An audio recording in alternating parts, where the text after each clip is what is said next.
अद्य गुरुवासरः अथवा बृहस्पतिवासरः आषाढ़ कृष्ण तृतीया दिनांक 6 जुलै 2023 भावप्रकाश निघंटू यष्टीमधील शंखं चक्रं जलकान्दतमृतघटं चारुदोर्भिश्चतुर्भिः सूक्ष्मस्वच्छातिरुद्यांशुकपरिविलसन् मौलिमम्भोजनेत्रं कालाम्भोदोज्ज्वलाङ्गं कटितटविलसच्चारुपीताम्बराढ्यं वन्दे धन्वन्तरिं तं निखिलगदवनप्रौढदावाग्निलीलं ब्रह्मणो हि समारब्धा मात्रेयाद्येषु पूजिताम् अस्मदाचार्यपर्यन्तां वन्दे गुरुपरम्पराम् आयुर्वेदरतं वन्दे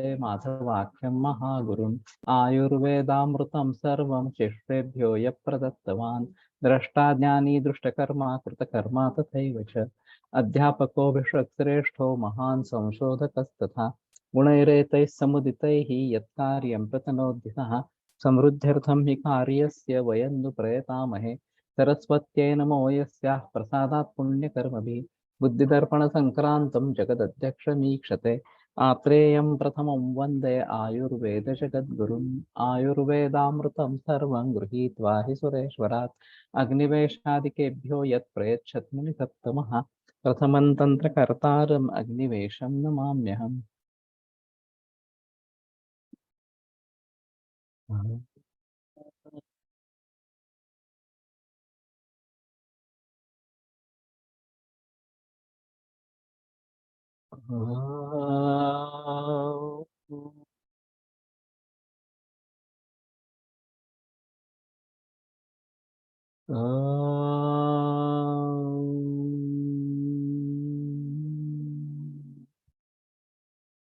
ओम शांति शांति शांति।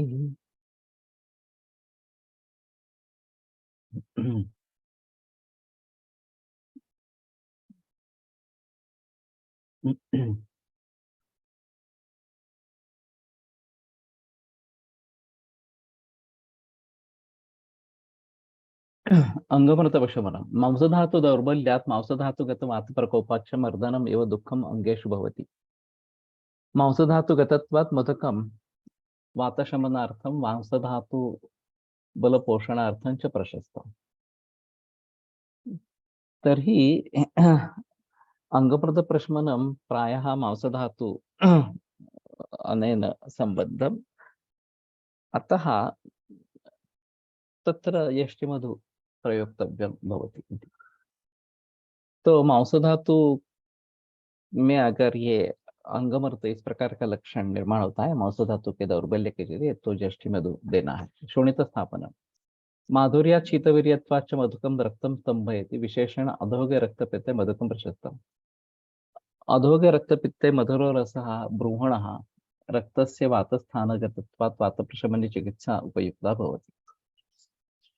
तो मधुरा एवं केवलम ये बात बताई गई है अधोगर रक्तपित्त के लिए, तो इसके लिए यष्टि मधु एक अच्छी दवा है। जीवनीय मधुकं धातून् वर्धयति माधुर्यात् स्निग्धत्वात् गुरुत्वाच्च धातु परिपोषणेन रोगोत्पादक दोषाणां बहिर्भवः भवति तेन निरोगम सुखेन च जीवति।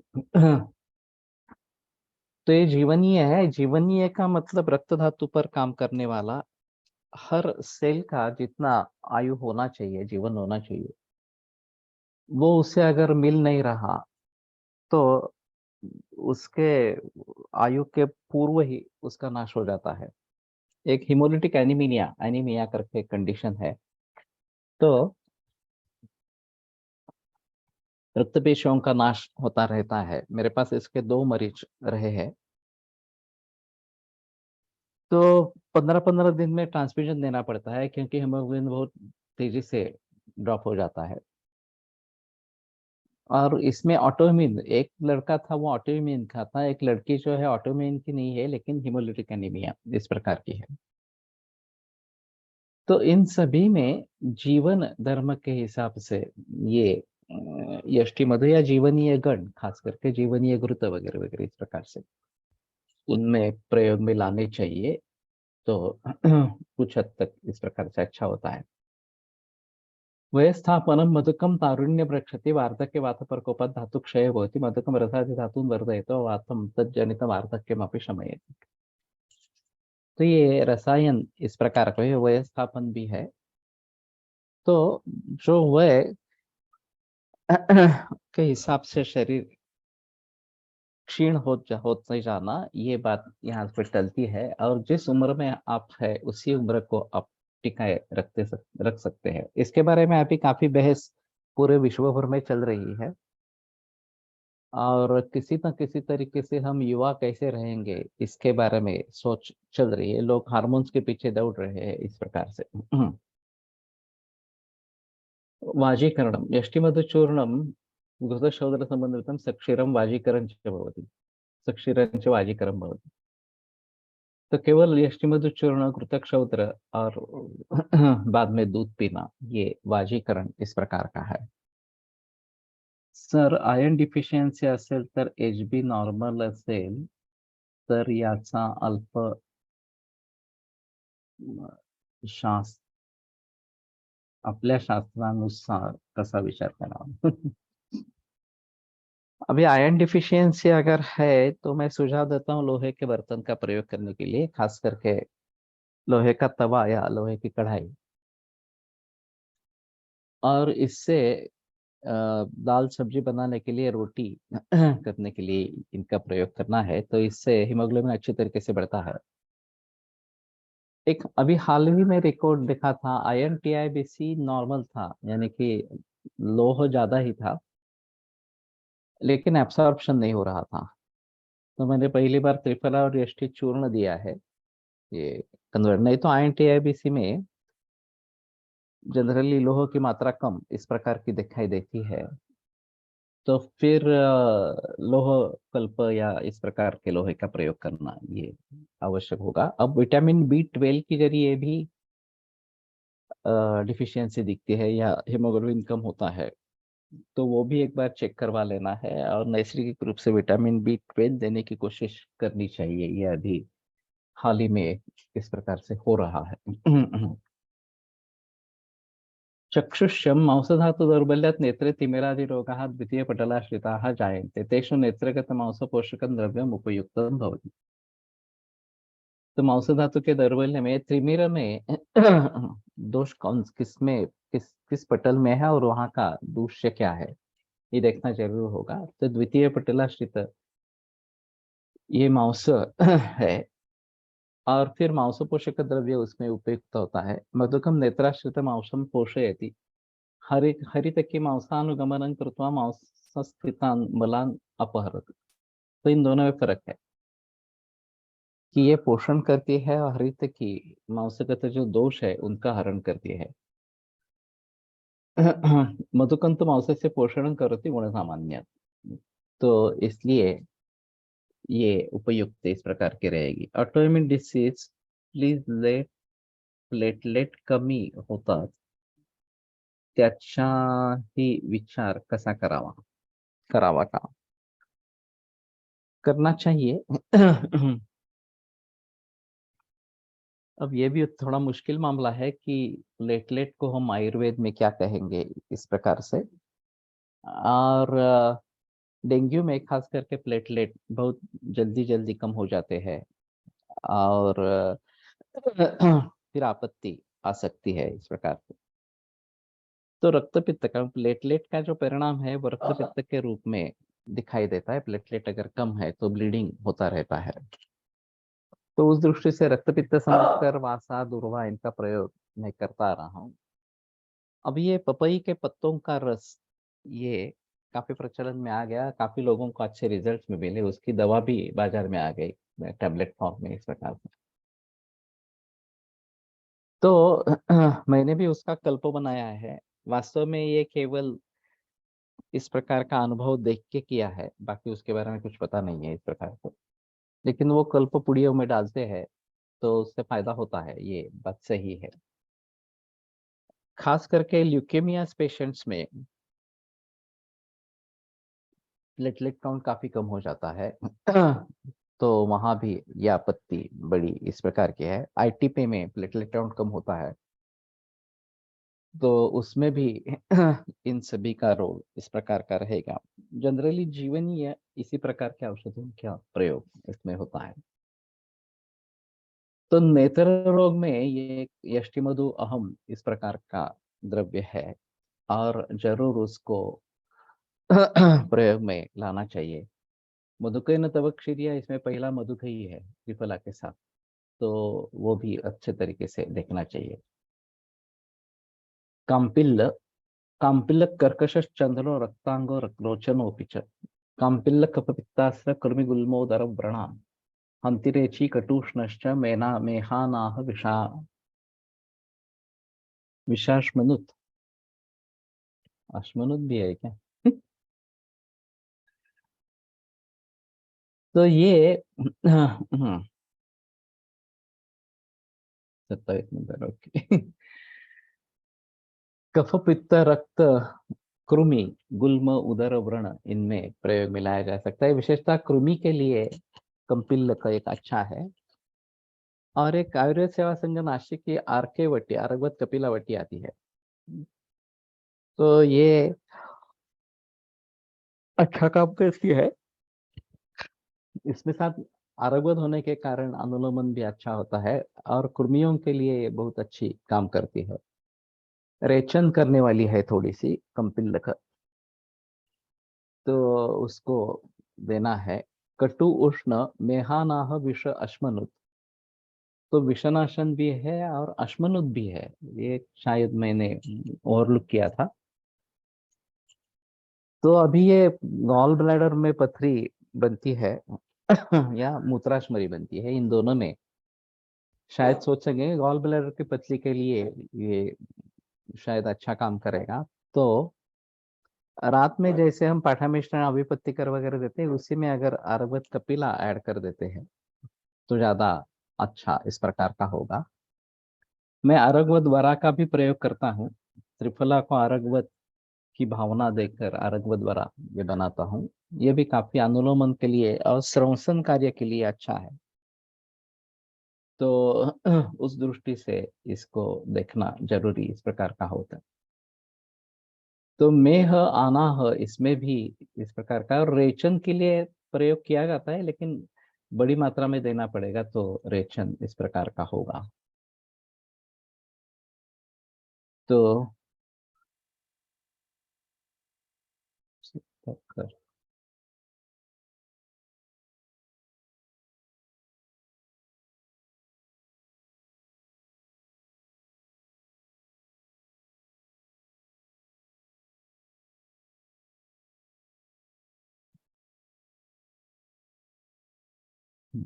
अच्छा हुआ तुमने डायरेक्ट नंबर बताया। कंपिल्लः कर्कशः चंद्रः रक्तांगः कामिलः रोचनश्च। कंपिलवृक्षाः कर्णाटके दक्षिणभारते च रोहन्ति तेषां फलानां त्वगाश्रयेण रक्तरजकणानां संचयो भवति। तो फल के त्वक के आश्रय से रक्त इस वर्ण के इस प्रकार के रजक कण उनको संचित किया जाता है। तत् रक्तपिष्टम कंपिल्ल इति नामना विक्रयालय उपलब्धम भवति। तो ये कंपिल्ल या कपिला चूर्ण के नाम से मिल जाता है इस प्रकार से।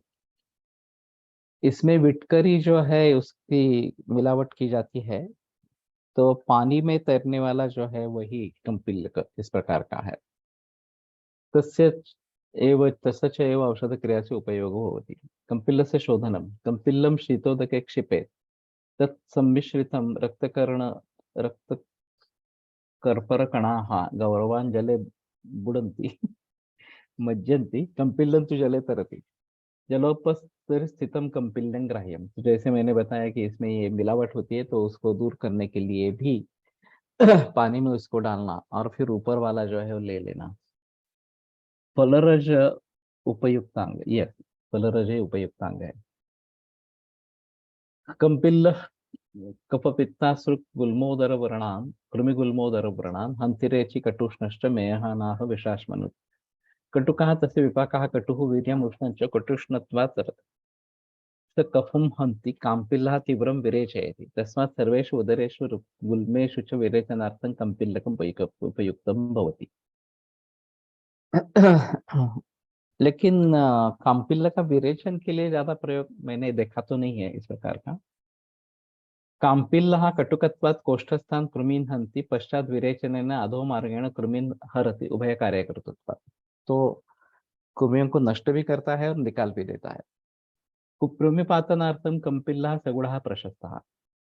तो गुड़ के साथ कृमि इसमें देना उचित इस प्रकार का है। तो गुड़ के साथ देने से कृमि आकृष्ट होते हैं वहां तक उसके यहाँ और फिर मारे जाते हैं और निकाले जाते हैं। शरीरगतं क्लेदं विरेचनेन बहिर्नयति तस्मात् प्रमेहेऽपि स उपयुक्तो भवति। तो प्रमेह में क्लेद विरेचन के जरिए उपयुक्त होता है। विषबाधायां विरेचनार्थम कम्पिल्लः प्रशस्तः। तो विषबाधा में भी विरेचन के लिए प्रशिस्त फलम हाँ काम्पिल्लः तिलतैल संयुतः सर्वान् व्रणान् रोपयति। तो तिलतैल से युक्त होकर सभी व्रणों में रोपण करता है। मैं भट्ट सर के यहाँ था तो वहाँ पाददारी मलम वहां पे बना देते थे और इसमें कम्पिल एक महत्वपूर्ण था। गिरीश भी होता था और सिक्त मधुचिष्ट ये भी होता था। तो ये उनका पाददारी मलम और दगड़ी पाला जो बोलते हैं एक दांडी उसका स्वरस उसमें सिद्ध ये तेल बनाते थे। ये मधुचिष्ट होने के जैसे मलहर जैसा बन जाता था और शायद एरेंडेल का प्रयोग करते थे उसमें तिल तेल का नहीं होता था। लेकिन उससे रिजल्ट्स बहुत अच्छे थे। अभी तो मुझे पक्का याद नहीं है क्या क्या डालते थे लेकिन कम्पिल्ल गिरीज मधुचिष्ट और एरेंडिका तेल और दगड़ी पाला का रस इस प्रकार से। तो ये शायद बात अच्छी रहेगी। मैंने कभी इसका अभ्यंतर प्रयोग नहीं किया लेकिन अल्सरेटिव कोलाइटिस में शायद इसके बारे में कुछ सोच सकते हैं। वैसे मधुचिष्ठ भी इसमें अच्छा है अभ्यंतर प्रयोग के लिए।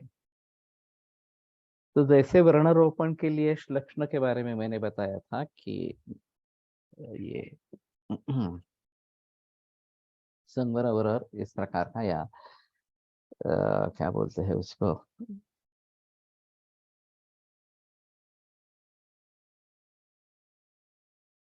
तो लक्षण के नाम से ही प्रयोग में करें रोपणेश लक्षण है इस प्रकार से। तो अल्सरेटिव कोलाइटिस में मधुचिष्ट के साथ संजीरक ये जो है शंखजीरक ये प्रयोग में ला सकते हैं तो ये ज्यादा अच्छा इस प्रकार का है। तो ये घृत तैल मदन संयुक्त प्रशस्त। मदन का यहाँ शायद मतलब मधुचिष्ट है देखना पड़ेगा एक प्रकार से। आरग ये भी अच्छी दवा है सिंपल है वैसे। आरग्वधो राजवृक्षा संपाकः चतुरंगुलः आर्यवतो व्याधिघाता कृतमालः सुवर्णकः कर्णिकारो दीर्घफलः स्वर्णांगा स्वर्णभूषणः। उसके जो फूल आते हैं वो बहुत ही बेहतरीन दिखते हैं पीले या सोनेरी कलर के इस प्रकार के दिखते हैं। और फिर मधुचिष्ट मीन्स क्या मधुचिष्ट यानी कि हनी बी वैक्स मधुमक्खी का में जो मेण या वैक्स मिलता है वो मधुचिष्ट इस प्रकार का कहा जाता है। तो एक बाय प्रोडक्ट है वैसे आसानी से मिलता है।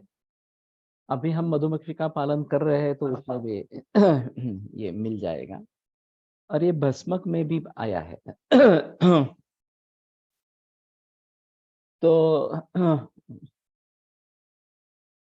गिरीश खास करके मधुचिष्ट में मिला के गोलियां बना के देते थे और इससे जो बहुत ज्यादा भूख लगती है भस्मक रोग होता है तो उसमें फायदा अच्छा होता है। तो ये रोपण भी अच्छा है मधुचिष्ट। तो अभी मैं समझता हूँ कि यष्टि मधु चूर्ण उसके साथ में ये शंख जीरक और मधुचिष्ट में गोलियां बना के समान काल में खास करके प्रयोग करें तो अल्सरेटिव कोलाइटिस के लिए अच्छे साबित हो सकते हैं। मैं भी अभी बता के भूल जाता हूँ, फिर पेशेंट सामने आता है तो ध्यान में नहीं आता, लेकिन ध्यान में रखने की कोशिश करेंगे। आरोग्यदो गुरुस्वादु शीतलः संवसनोत्तमः। तो ये गुरु मधुर शीत और श्रवसन में उत्तम है। ज्वर हृदरोग पित्तास्त्र वातोदावर्त शूलन। ज्वर हृदरोग पित्त रक्त वात उदावर्त और शूल, इन सभी को दूर करने वाला। तो ये श्रवसन उत्तम है, ये एक अहम भूमिका आरगवत की है। मैंने एक उदाहरण बताया था, एक बार फिर से रिपीट करता हूँ। अहमदाबाद में एक Jain Sadhvi advance ovarian cancer से पीड़ित थी और उसने 8वें वर्ष में दीक्षा ले ली थी, पूरे परिवार ने दीक्षा ले ली थी। और ये मैं जब देखने के लिए आ गया वो 48 साल की थी। तो कैंसर बहुत ही बढ़ चुका था, पूरे पेरिटोनियम में, लंग में और सुप्राकैलेविकल नोड्स में, सभी में कैंसर का फैलाव था और एब्सोल्यूट कॉन्स्टिपेशन हो गया था। इंटेस्टिनल ऑब्स्ट्रक्शन जैसे लक्षण थे और तड़प रही थी वेदनाओं से।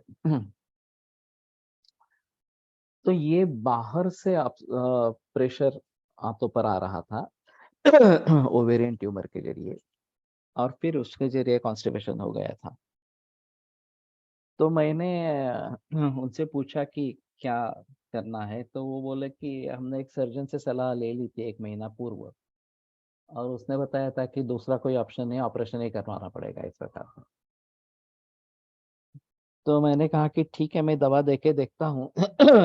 उसका कितना परिणाम होता है देखेंगे। तो बोले नहीं, उन्होंने कहा कि दवा का कोई मतलब नहीं है, ये कुछ होने वाला है इसमें इस प्रकार से, केवल सर्जरी ही कारीगर होगी। तो मैंने कहा कि नहीं, ये अवस्था ही नहीं है सर्जरी की। तो वो बोले आप उनसे बात करेंगे क्या? मैंने करूंगा। तो उन्होंने सर्जन को फोन लगा, बम्बई में था सर्जन। तो फिर सर्जन ने वही बात दोहराई कि ऑपरेशन की सिवाय कोई चारा नहीं है। तो मैंने उनसे कहा देखो, तुमने 1 महीना पूर्व मरीज देखा है, मैं आज देख रहा हूँ।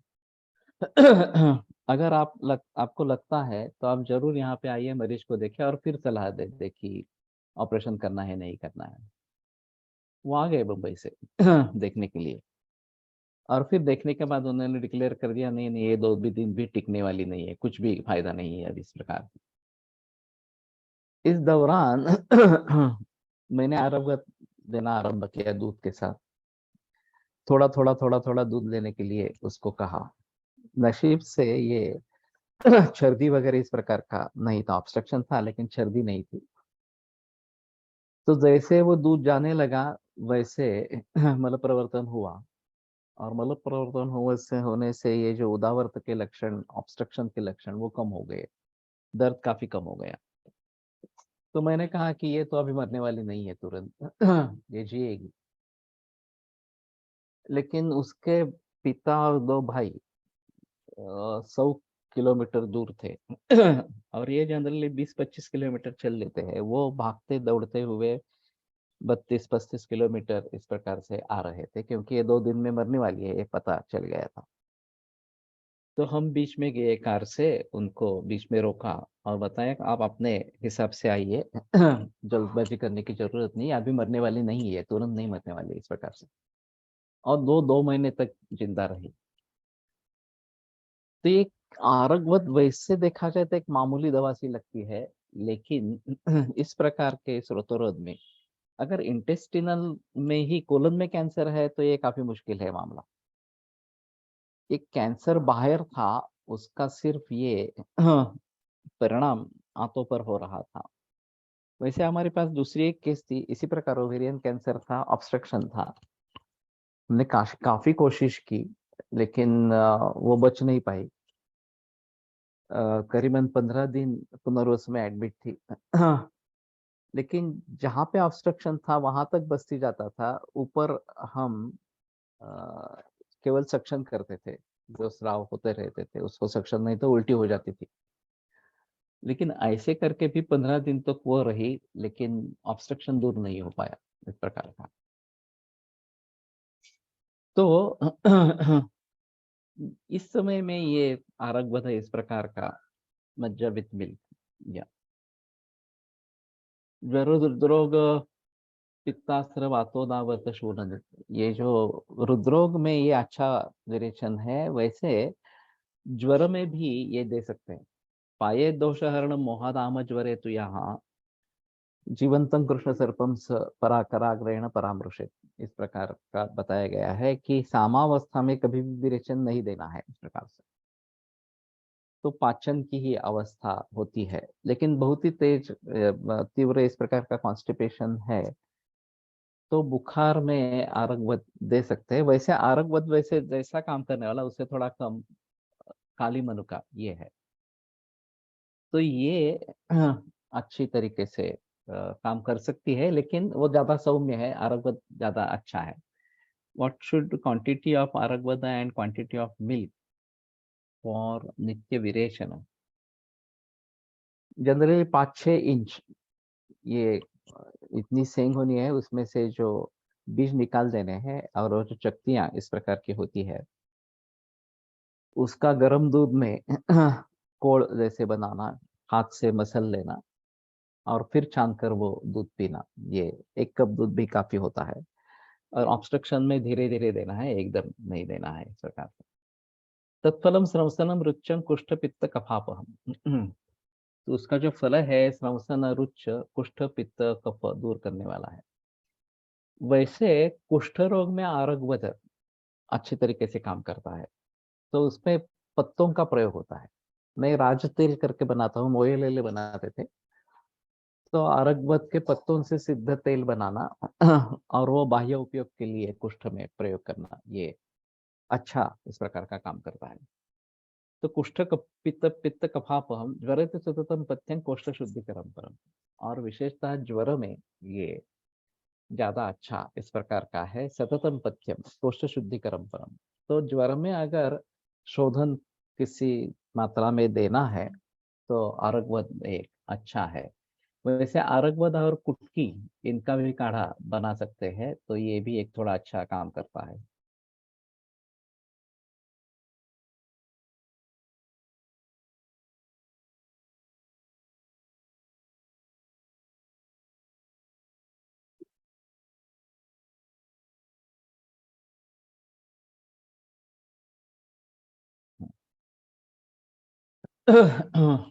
महाराष्ट्रभाषायां बहवः इति खाताः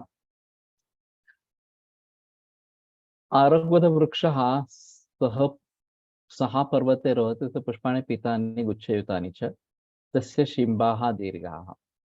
तो इसका इन्फ्लोरेसेंस जो है वो बहुत ही बेहतरीन है दिखने में, और इसलिए इसको लगाया जाता है इस प्रकार से।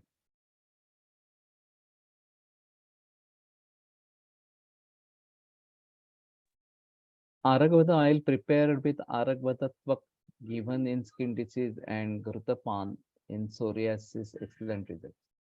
तो ये है अच्छा इस प्रकार का। शायद हम में इन्हें यमक स्नेह बनाए आरगवत पत्ते त्वक का भी कर सकते हैं, लेकिन पत्तों से भी काम होता है, तो उसका ही कल का उसी का काढ़ा और घृता और तेल दोनों यमक स्नेह इस प्रकार से बनाएंगे तो ज्यादा अच्छा इस प्रकार का होगा।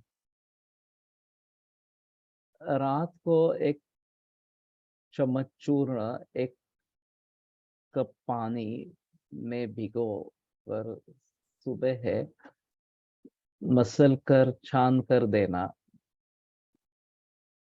बहुत अच्छा बीज पत्थर तो नित्य विरेचन। ठीक है। आरगवत तिक्त का घृत अवेलेबल वैद्य रत्नम, मुझे भी मालूम नहीं था। आरगवत तिक्त का घृत, तो ये कुष्ठ में ज्यादा अच्छा काम करेगा। सिर्फ अभी मुझे लगता है कि घृतों के बारे में एक प्रीमियर क्वालिटी निकलनी चाहिए। जैसे दूधपापेश्वर ने सुवर्ण कल्पों की एक प्रीमियर क्वालिटी निकाली है, जिसमें सही मात्रा दी है और दूसरे में मात्रा कम कर दी है। तो ये गलत है, वास्तव में मात्रा कम करनी है ऐसा तो नहीं है, लेकिन प्रीमियर क्वालिटी में पूरी मात्रा है। इस प्रकार से, उसी प्रकार से देसी गाय के घी में प्रीमियर क्वालिटी बनाए, और जो आमतौर पर अभी जर्सी गाय के घी में बना रहे हैं वो नॉर्मल क्वालिटी इस प्रकार की रहेगी। कुछ लोगों के है, यहाँ के अनामय कंपनी के घी जो है वो देसी गाय के घी में है, या फिर जबलपुर में पुरणायु का जो है वो देसी गाय के घी में है। तो ये थोड़े महंगे होते हैं प्रोडक्ट्स, लेकिन फिर भी अच्छे हैं इस प्रकार से। तो ये थोड़ा आरगवत तिक्तक घृत बनाना चाहिए, बीज हटा कर, ऐसा कहता हूँ। हाँ ठीक है। आरगवद महातिक्तक घृत capsules also available of Chaitanya Pharmacy Kerala, also Vaidyaratnam. Okay. हाँ, तो इन सभी का प्रयोग हो सकता है, ये एक बात ध्यान में रखनी है इस प्रकार से। आरगवदस्य फलमज्जा उपयुक्ता भवति, बाह्याङ्गे प्रलेपने वृक्षस्य पर्णानि मूलानि च उपयुक्तानि भवन्ति। आरगवदक्वाथः सक्षौद्रः। वैसे आरगवदादि गण का कषाय, उसका फिर मेरे ख्याल में घनसार इस प्रकार का भी मिलता है, कषाय टैबलेट भी मिलते हैं इस प्रकार से। दोनों आरोग्यदादिर्जयति छर्दि कुष्ठ विषज्वरान कुष्ठम कंडुम प्रमेह च मेदो दोष निबर्हणः। ये जो आरोग्य श्रुति है उसके हिसाब से वो अच्छा है। कुर्मिघ्न भी अच्छा काम करता है और मलानुलोम भी करता है। आरोग्यवध महातिक्तक घृत वापरू शकतो का स्नेहपानासाठी कुष्ठात महातिक्तकाऐवजी? कर सकते हैं। मुझे ये मिलता है, यही मालूम नहीं था, लेकिन अगर मिलता है तो जरूर प्रयोग कर सकते हैं इस प्रकार से। आरगवध गुरु स्निग्धा शीतला संस्नो मृदुरुरुरुरुक पित्तास्त्र वातोदावर्त शोणन तस्य तत्फलम संसनम रुच्यम कुष्ठपित्त कफापहम ज्वरे ततम पथ्यं कोष्ठ शुद्धिकरम परम। आरगवध कुष्ठघ्न, तो ये एक अहम मुद्दा इस प्रकार का है। आरगवधो रसे मधुरा विपाके मधुरा वीर्ये च शीतः माधुर्यात् शैत्यात् पित्तं शमयति तदा त्रंसेन पित्तं शोधयति। पृथ्वी जल बहुत्वात् मधुर वाकित्वात् निरुत्वात् पक्वाशय गतं पित्तं कफपित्तं वा यत्किंचित् कोष्ठे श्लिष्टं तत्सर्वम् आरगवधः अधो नयति। तो विपक्वं यदपक्वं वा श्लिष्टं कोष्ठे मलादिकं नयत्यधः स्रंसनं तत् यथा स्यात् त्वतमालकम्। ये भाव प्रकाश में वर्णित इस प्रकार का है। तो इस प्रकार से स्रंसन के हिसाब से आरोग्य बहुत अच्छा है। मृदुत्वा बलहानि न करोति, और बलहानि नहीं होती। तस्मात् सुकुर्माणाम दुर्बलानाम च प्रशस्ता रोगेषु ज्वरे। आरगवधा ज्वरे पथ्या कोष्ठ शुद्धिकरत्वात् कोष्ठे विबद्धे सशूले च ज्वरे आरगवधा संसनार्थं प्रशस्ता। पक्वे शिथिले च दोषे ज्वरे विषमे विषजे ज्वरे मध्यजे च आरगवधा प्रशस्ता। तो काफी ज्वर के अवस्थाओं में आरगवत प्रसिद्ध प्रशस्त इस प्रकार का है। तो पक्वाशय गतम पित्तम कफपित्तम वाहर, तो पक्वाशय गत पित्त और कफपित्त को दूर करता है। स्रंसनेन आरगवधः ज्वरं जयति, आरगवधः बलक्षयं न करोति तथा अंतकोष्ठगतं दाहं पाकं च शमयति माधुर्यात् शैत्यात् मृदुत्वात्। ऑडियो चालू। तो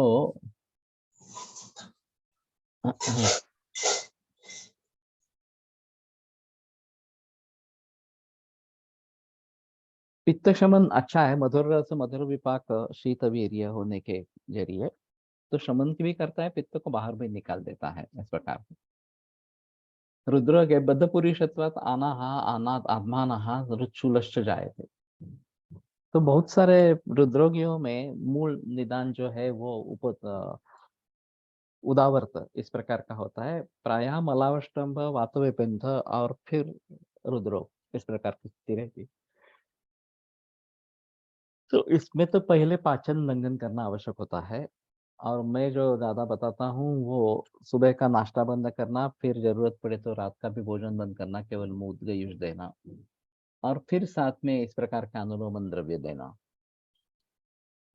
वात प्राधान्य ज्यादा है तो हिंगोचार्य अच्छा है, पित्त का संबंध है तो अरगवद अच्छा है। Some light on difference between anulomana, sramsana, rechana, भेदना and its clinical significance. सवाल तो अच्छा है। लेकिन भाव प्रकाश में जो व्याख्याएं दी है उन्हीं में इसका संबंध इस प्रकार का रहेगा। कुत्वा पाचम मलानामि भित्वा बंधम अधो, ये विरेचन इस प्रकार जैसे हरित की ये बात बताइए। तो पाचन करना ये पहली आवश्यकता इस प्रकार की रहेगी, और फिर मल भेद करके कठिन मल इस प्रकार का हो जाता है तो भेदन करके उसको बाहर निकालना, ये हरित की इस प्रकार का काम है। और कामपिल्ल इस प्रकार का रेचन करने वाला, क्योंकि अश्मभेदन करने वाला ये भी है, लेकिन पाचन की अपेक्षा उसमें ज्यादा नहीं है। वैसे उष्णवीर्य है, कटुरस है, कटु विपाक है, तो कंपिल्ल भी इस प्रकार से काम कर सकता है। लेकिन आरगवध जो है वह स्रवसन है, तो चिपके हुए कफ पित्त मल को बाहर निकालना, ये काम आरगवध अच्छा इस प्रकार का करता है। तो विशेषतः प्रवाहिका वगैरह जैसे व्याधि में, या फिर जहाँ ये स्त्यानत्व निर्माण हो जाता है रुक्ष और कफ गुणों से, वात का रुक्ष गुण और कफ का स्निग्ध गुण पक्वाशय में प्रवाहिका जैसे व्याधि में इकट्ठा आ जाते हैं, तो उसमें स्त्यानत्व ये बात पैदा होती है। तो इसमें आरगवध एक अहम भूमिका निभा सकता है कि स्रवसन होने के लिए उसको निकाल देना इस प्रकार से। और वास्तव में पित्त शामक है, लेकिन कफ भी वहां पे चिपका है तो उसको भी लेके आता है। आरगवध कपिलानी वट्टी अवेलेबल, वही आरगवत कपिला वट्टी can it be use in प्रमेह पीड़का व्रण, हो सकता है। वैसे प्रमेह पीड़का में क्लेद का प्रादुर्भाव ज्यादा है, और क्लेद कम करने के हिसाब से खाना पीना ये सब देखना पड़ता है।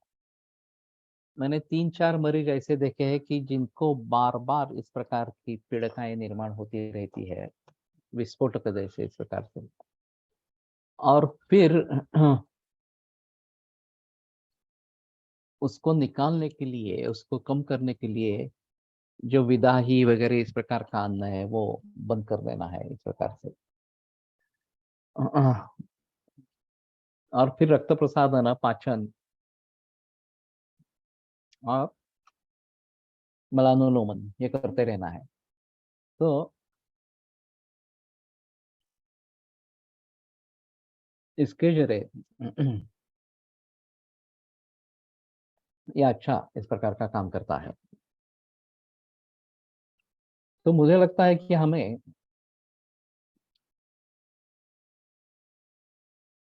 आरवक कपिला जैसा है, आरवक वरा मैं प्रयोग में कुछ लाता हूँ, वो भी अच्छा है।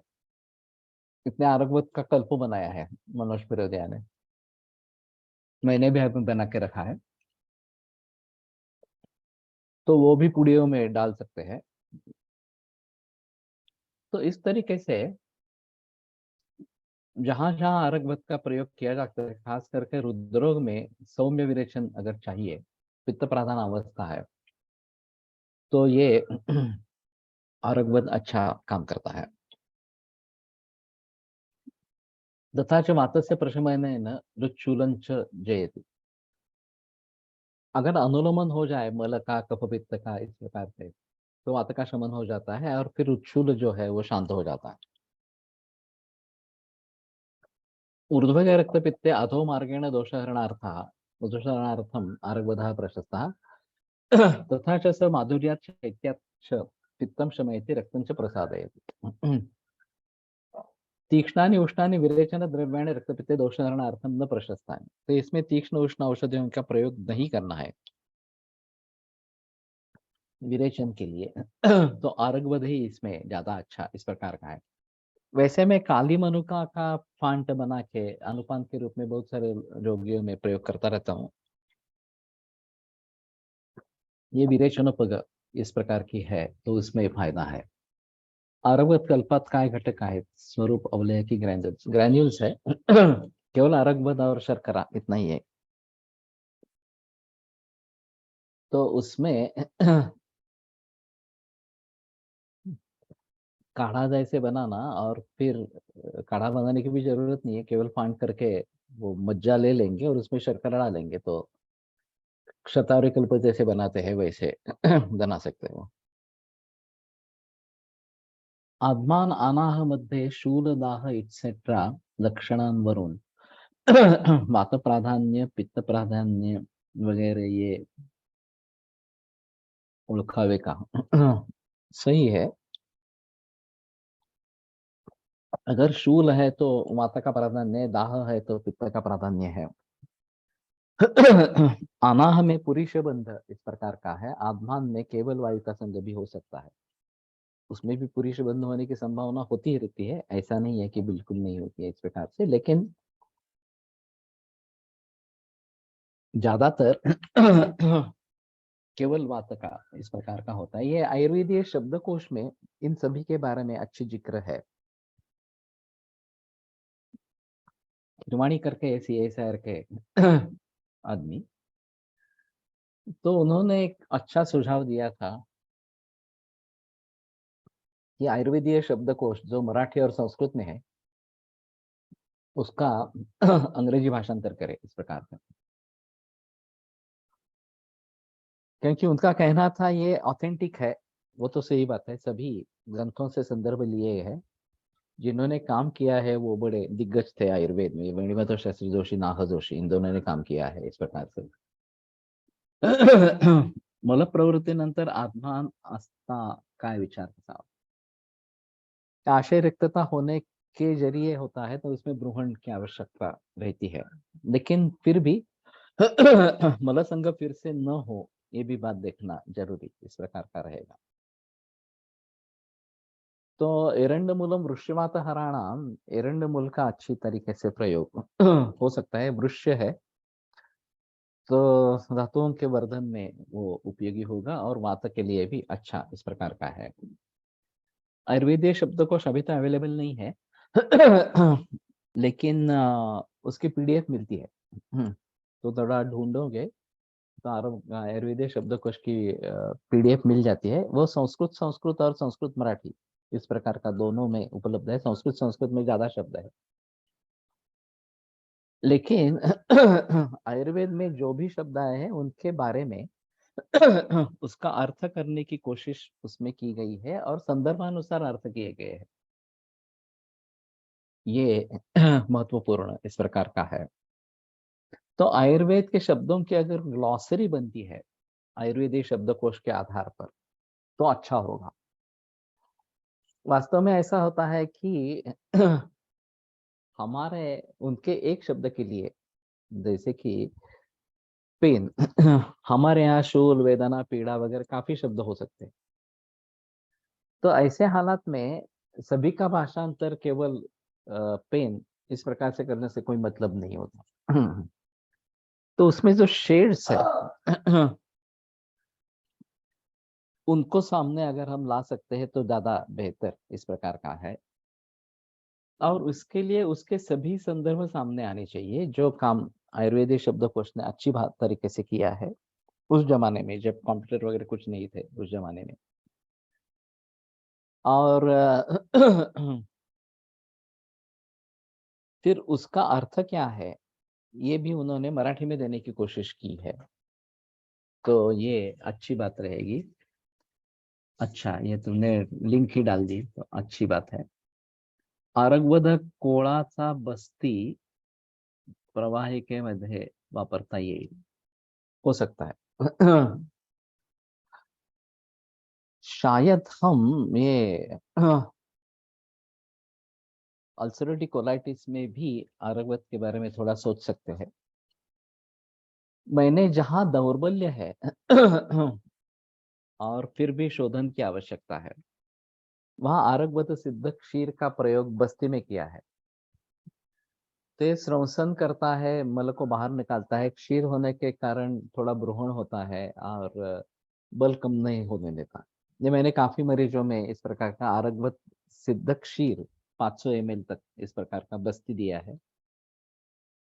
और फिर शोधन अच्छी तरीके से होता है, लेकिन बल हानि नहीं होती। ये एक अ, हो सकता है। तो इस प्रकार से बस्ती भी दे सकते हैं। और अल्सरेटिव कोलाइटिस में अगर शुद्धि की आवश्यकता है तो आरगवद एक अच्छा ऑप्शन है। तो मैं इसबगोल और उसके साथ में काली मनुका का फांट इस प्रकार का देता हूँ। इसमें आरगवद भी दे सकते हैं इस प्रकार से।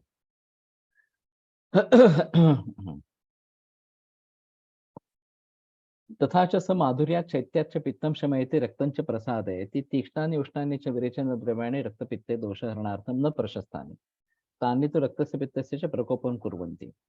आरगवधः रक्तपित्तस्य तैक्ष्ण्यम् औष्ण्यं च शमयति तथा च दोषान् अधोमार्गेण शोधयति। तो ये अच्छा है बिल्कुल इस प्रकार से प्रयोग में लाने के लिए। उदावर्ते पुरुषस्य अधोवातस्य च अनुलोमनार्थम आरगवधः उदावर्ते प्रशस्तः। ये थोड़ा सौम्य है। तो अगर ज्यादा ही कठिन मल वगैरह इस प्रकार का है तो हरित की वे या कंपिल्लिका का प्रयोग होना जरूरी इस प्रकार का रहेगा। लेकिन बाकी पित्त प्राधान्य अगर है, सौम्य है, तो फिर ये करना है। पित्तज शूलः फलविरेचनेन शाम्यति आरग्वः तस्मात् पित्तजे शूले प्रशस्तः तथा च स शूलं न करोति किंतु शूलम शमयति। तो पित्तज शूल ये कम होते हैं, लेकिन खास करके गैस्ट्रिक और डिओडेनल अल्सर, ड्यूरनल अल्सर में इसका शायद अच्छे तरीके से प्रयोग हो सकता है। और कफपित्त को नीचे लेके जाने के लिए ये प्रशस्त इस प्रकार का है।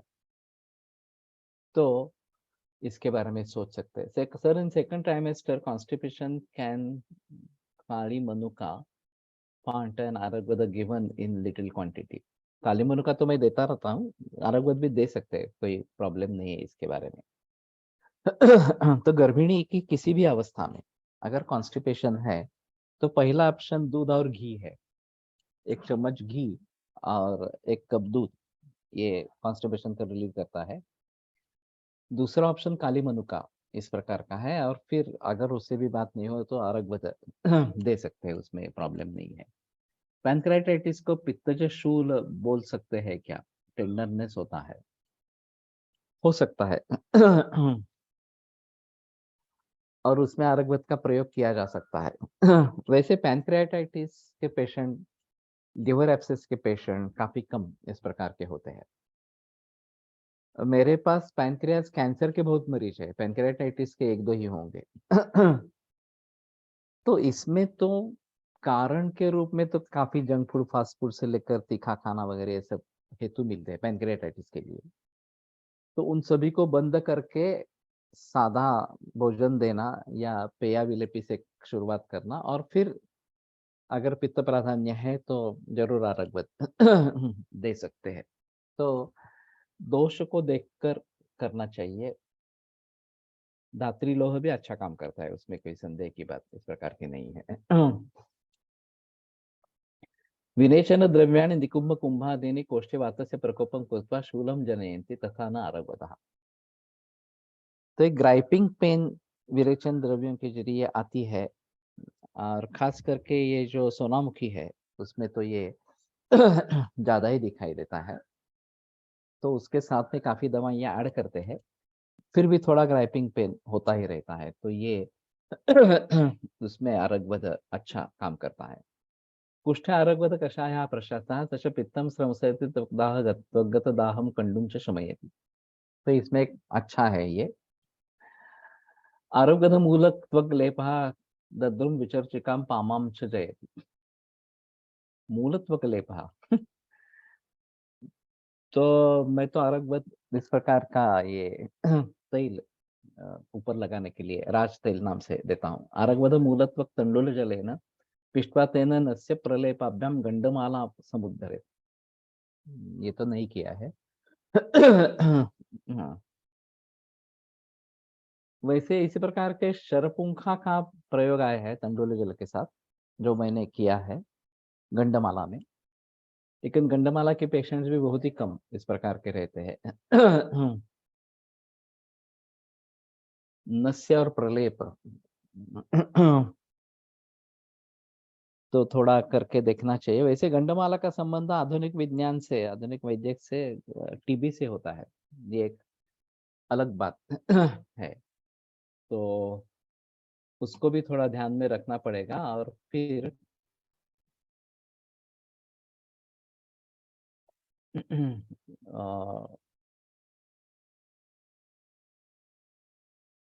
राजयक्ष्मा की चिकित्सा आवश्यक है या नहीं है, ये थोड़ा देखना पड़ेगा। कटुका, कट्वित कटुका, तिक्ता कृष्ण भेदा, कटंभरा, अशोका मत्स्य शकला, चक्रांगी शकुलादनी, मत्स्य पित्ता कांडरोहा रोहिणी कटुरोहिणी। तो कुटकी काफी मात्रा में प्रचलन में है। बीच में उत्तराखंड में जो भूस्खलन वगैरह हुआ था, भूकंप हुआ था, तो वहां कटुकी या कटुका बड़ी मात्रा में पैदा होती थी। वो बीच में वो एकदम कम हो गई, इस प्रकार से दुर्मिल इस प्रकार की हो गई थी। अभी फिर से, लेकिन ये काफी महंगी है। शरपुंखा के लेप गाइटर के केस में भी कर सकते हैं क्या? गाइटर में मैंने नहीं किया है ज्यादा। गंडामाला में क्या है, गाइटर में केवल जाति बल का लेप भी अच्छा काम करता है बाहर से लगाने से। पाचन के हिसाब से ये जाति फल अच्छा काम करने वाला इस प्रकार का है। सीए ब्रेस्ट में कोणता अनुवसन निर्वाह संबंधी जनरल दोषों की अवस्था के अनुसार विचार करो। हम शुरू में पिपल्यादि बेडंगादि तेल का अनुवासन देते हैं, और फिर दोषहर बस्ती काफी लोगों में देते हैं, और फिर बाद में रासनार गधादी या एरंडमुलादी यापन वगैरह वगैरह इस प्रकार से देते हैं। तो वो केस केस के अनुसार करना है। गर्भिणी मध्ये आजकल गुरु अन्न, ड्राई फ्रूट्स एटसेट्रा, अध्यशन एटसेट्रा तथा कथित गर्भपोषक पदार्थ अतिसेवन करना एटसेट्रा मुळे विष्टंभ दिसतो. लघु अन्न व पाचन देऊन गरज वाटली तर अनुलोमन द्यावे. ये है सही. कि पोषण अच्छा हो इस प्रकार से लेके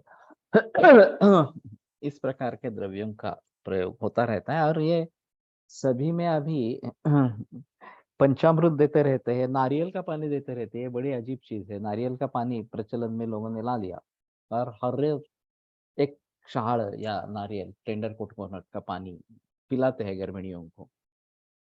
तो ये बिल्कुल गलत इस प्रकार की बात है। दूध, घी, नवनीत इन्हीं का प्रयोग ग्रंथों में है, तो उन्हीं के प्रयोग करते रहेंगे, ये ज्यादा अच्छा इस प्रकार का है। तो मत्स्य पित्ता, मत्स्य शकला, ये जो नाम है इस कटुकी के, वो मालूम नहीं कि उस प्रकार का कोई गंध उसमें होता है क्या, या उस प्रकार की कोई टेस्ट उसमें होती है क्या। 36 नंबर, ओके। भेदिनी है, कटवी तो कटुका पाके तिक्ता। तो तिक्ता रसा काफी कड़वी है। और विपाक जो है वो कटु है। रूक्षा हिमा लघु, रूक्ष शीत और लघु है। त्रिफला का भोजन के साथ प्रयोग कैसे करना है? जैसे शुरुआत में अमल की, फिर विभित और भोजनांते जरणांते भयाम एक काम प्रागभुक्ता द्वे विभित के इस प्रकार का है। तो उसके हिसाब से अगर लेते हैं तो ज्यादा अच्छा इस प्रकार का। तो भोजन के पूर्व दो विभितक, और भोजन के बाद आमलक का, और चरण के बाद हरितकी इस प्रकार का बताया है। कच्चा नारियल भी देता ताकि बेबी का कलर फेयर हो। लेकिन इसके बारे में थोड़ा सा ऐसा है कि चिरका आत्रेय ने कुछ बात कही है, अग्निवेश ने उसके ऊपर सवाल पूछा है, मुझे अभी पक्का याद नहीं आ रहा वो, कि वर्ण उसका कृष्ण इस प्रकार का हो जाता है। तो भी आत्रेय कहते हैं कि नहीं नहीं फिर भी देना है इस प्रकार से। वैसे सारिवा का दूध, सारिवा सिद्ध दूध शुरू से लेकर अंत तक देते हैं तो बच्चे गौर वर्ण के हो जाते हैं, ये काफी मरीजों में देखा है मैंने। तो माँ पिता दोनों काले वर्ण के हैं, कृष्ण वर्ण के हैं, तो भी ये सारिवा सिद्ध दूध हर रोज लेते रहना पूरे गर्भिणी अवस्था में, तो ये अच्छा काम करता है इस प्रकार से। ऑलिगो हाइड्रोमनस में डाइट क्या रखा है सर? नारियल पानी देना गलत है, दूध घी मधुर देते हैं। वैसा ही है, दूध की पट्टियां भी रखते हैं। मैं उनको केवल दूध पे भी शिफ्ट कर देता हूँ, बाकी खाना बिल्कुल कम खाना है, केवल दूध ही लेना है। पहले बीते के बाद में अमलका और हरित की पचन के बाद जरणांते भयामे काम महाभूत नुसार वर्ण सांगितले आहेत, वो भी है। और फिर उस देश में जो वर्ण होंगे वो भी रहेंगे। एक इसमें काफी चर्चा चली थी कि सभी अफ्रीकन जो है वो फिर वातज प्रकृति होने चाहिए, ये तो बिल्कुल गलत बात है। सभी काले रंग के हैं इसलिए वो सभी वात प्रकृति के होने चाहिए। तो वहां का जो प्राकृतिक वर्ण है उसी में थोड़ा सा कम ज्यादा इस प्रकार का हो सकता है भोजन जीर्ण होने के बाद। केशर का गौर वर्ण के लिए लोगों में प्रचलन है, हो सकता है। लेकिन केशर थोड़ा उष्णवीर्य है, तो सोच समझ कर गर्भिणी अवस्था में दे, वैसे बहुत कम मात्रा में प्रयोग होता है। कटुकी लेने पर कई मरोड़ आती है, कई बार मरोड़ आती है, कैसे मैनेज करते करें? उसके साथ में शुंठी होना जरूरी होगा इस प्रकार की अवस्था में, अगर हम दूसरे लोगों में इसका प्रयोग करते हैं तो। शुंठी भी भेदन है लेकिन ग्राही है। और फिर थोड़ा आरगोद वगैरह इस प्रकार से अगर साथ में देते हैं तो ये मरोड़ की बात नहीं होगी। तो कुटकी आरगवत और शुंठी, कुटकी और शुंठी और फिर आरगवत फल मज्जा की भावना इस प्रकार के भी कर सकते हैं। मात्रा कितनी रखनी चाहिए इस प्रकार के लिए? त्रिफला की पवन पचन कब हो गया इसको कैसे समझेंगे? कितने समय बाद? सामान्यतः 3 घंटों में पचन होना चाहिए। हाँ। और उद्गार शुद्धि उत्साह वेगोत्सर्ग यथोचिता, ये जो बात बताई है जीर्णाहार से लक्षण, उनको ध्यान में रखना है। और एक हरित की, दो विपित और चार अमलक, ये मात्रा बताई गई है। मी एक ऑब्झर्व केली आहे की जसे गर्भिणी शहाळे जास्त घेतले त्याच्या बाळाच्या डोक्यावरचे केस कमी असतात। ठीक है। मिश्रिय का भी यूज कुटकी के साथ शूल कम करने के लिए दे सकते हैं, हो सकता है। तो कहने का तात्पर्य अर्थ ये है कि कुटकी मतलब भेदिनी अच्छी इस प्रकार की है। वैसे ये आरोग्यवर्धिनी में कुटकी प्रधान द्रव्य है। और खास करके यकृत के ऊपर उसकी ज्यादा कार्य इसका है। और गॉल स्टोन्स में ये एक अच्छा है। वैसे फलत्रिकादि भी दे सकते हैं या आरोग्यवर्धिनी भी दे सकते हैं गॉल स्टोन्स के हिसाब से। गर्भिणी में लास्ट टाइमेस्टर में ज्यादा बार मल प्रवृत्ति होती है और डिलीवरी के बाद ठीक हो जाती है, ऐसा कैसे विचार करेंगे? ये प्रेशर सिम्टम है। तो गर्भ बढ़ जाता है, गर्भ के आकार की वृद्धि होती है तो उसका प्रेशर पक्वाशय पे आ जाता है इस प्रकार से। पुराने जमाने में अभी भी कुछ लोग करते हैं। आसन्न प्रसवा स्थिति को प्राप्त करने के लिए एरंड का स्नेह प्रयोग करते हैं गर्भिणी अवस्था में, और फिर उससे दस्त हो जाते हैं, वाता का अनुलोमन हो जाता है, तो पेन्स आना शुरू हो जाता है। ये काफी लोगों में प्रचलन में था एरंड का स्नेह। इस प्रकार से नॉर्मल डिलीवरी अगर करनी है तो एक बार मल निकल गया, वात का अनुलोमन हो गया, तो फिर पेन्स शुरू हो जाते हैं। ऐसा बताया गया है कि हर एक हरित की दो विविध का चार अमलक त्वक चूर्ण की मात्रा बराबर वजन की होती है, इसलिए त्रिफला बराबर मात्रा में लेना चाहिए 3 द्रव्यों का चूर्ण है इस प्रकार से। और इसीलिए इसी मात्रा में त्रिफला चूर्ण बनाए, ये कुछ लोगों का प्रचलन इस प्रकार का है। ठीक है, आज रुकते हैं। ये कितना नंबर बताया था? 36।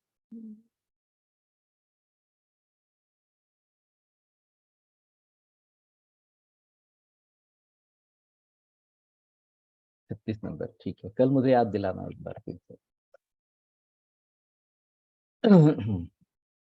आयुर्वेद प्रकांड निगदित इह हि शल्यतंत्र प्रधानः शिष्येभ्यः शाश्वतोऽयं जन कृपा व्याप्त चित्तेन येन आयुर्वेदस्य वाञ्छन् पुनरपि भुवने तांच सुष्ठु प्रतिष्ठां श्रेष्ठं धन्वन्तरिं तं प्रणमति च सदा वैद्यवर्गो हि नूनम् वैद्यवर्गो हि नूनम। त्रिफला का भोजन के साथ प्रयोग कैसे करना है? जैसे शुरुआत में एक अमल की वैसे ही करना है। कच्चा नारियल भी देते हैं ताकि बेबी का कलर अच्छा हो, फेयर हो। नहीं, ये हो गया है सब।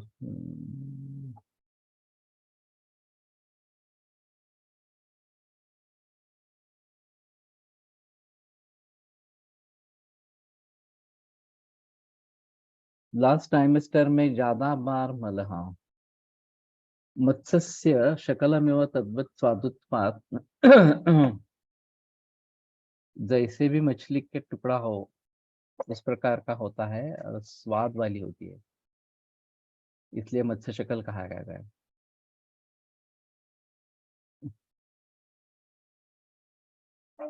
ये गैनक ही ऐसा एरंड स्नेह का प्रयोग करायचे।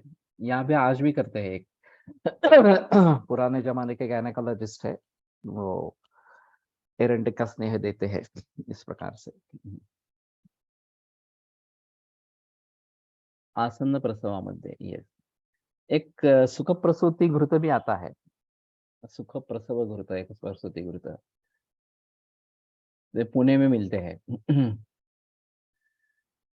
उसके सुलभ प्रसूति इस प्रकार का है कुछ, तो वो भी प्रयोग में लाना चाहिए इस प्रकार से।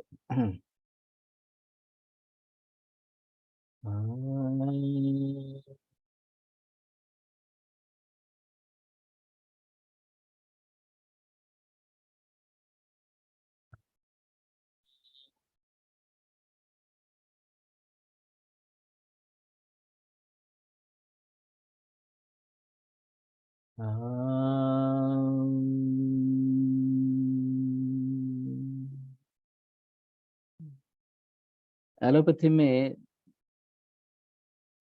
दे देते हैं एरंड जब लेबर पेन स्टार्ट हो जाए। ओके। कोटकल की मिळतं सुख प्रसव घृत, उर्वारुक घृत, वैद्यरत्नम। उर्वारुक, उर्वारुकचा अर्थ काय आहे? एल्वालुक या उर्वारुक, ठीक है। मुझे अभी ये उर्वारुक में वंदना मृत्यु और मुक्षीय मामृतात, ये जो श्लोक याद आया।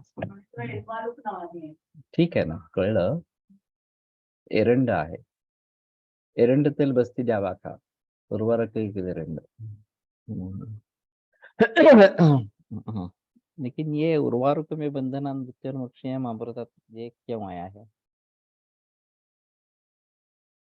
ओम त्र्यंबकं यजामहे सुगंधिं पुष्टिवर्धनम् उर्वारुकमिव बन्धनान् मृत्योर्मुक्षीयमामृतात्. अगं हो, पण इथं सगळे म्हणतायत एरंड एरंड म्हणून. ते माहिती वाचतोय मी. सांगितलं तुला इथं काय लिहितात ते मी तुला कानावर घातलं अशा स्वरूपाचं. हाँ, तो ठीक है अभी विरम्यते व्याख्यान व्यापारात्. श्वः पुनरपि मिलिष्यामः.